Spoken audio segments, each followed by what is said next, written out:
Untuk peristiwa penembakan yang dilakukan oleh Eliezer terhadap almarhum Joshua, apakah menurut saudara ahli penembakan itu dapat dikategorikan sebagai suatu kejahatan etis yang besar yang tadi saudara ahli sudah jelaskan bahwa dia berdasarkan perintah?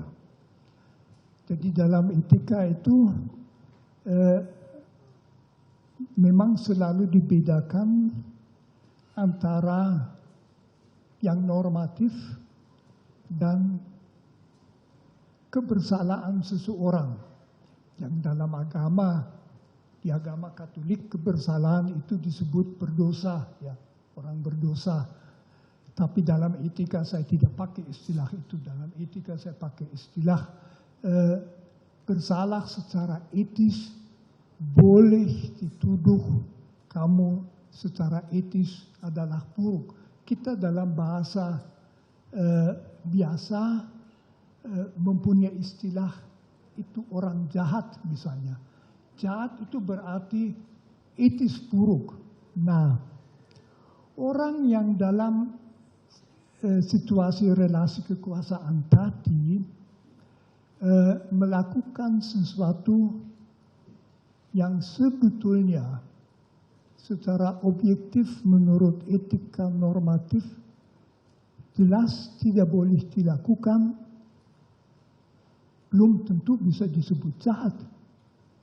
Karena dia tidak melakukannya karena sebetulnya mengabaikan norma moral, tapi tidak tahu mana yang ditaati. Penilaian moralnya itu dalam suara hati keliru. Dalam etika faham suara hati yang keliru banyak dibicarakan. Di situ dikatakan orang wajib untuk membentuk suara hati, jadi supaya perasaan moral sesuai dengan norma-norma objektif. Tetapi orang yang sesudah melakukan sesuatu sadar, wah keliru itu, tidak berarti bahwa sebelumnya dia orang jahat. Jadi dari sudut kebersalahan pribadi itu amat sangat relevan. Yang dinilai pada orang adalah secara etis, tanggung jawab etis di dalam kasus itu. Jadi sejauh mana dia bertanggung jawab. Tanggung jawab seperti tadi saya katakan, makin dia bingung, makin dia mungkin merasa antara dua kewajiban, jangan melakukan ini, tetapi taatilah. Kebingungan itu mengurangi kejelasan suara hati, dia bisa keliru tanpa boleh disebut jahat atau itu.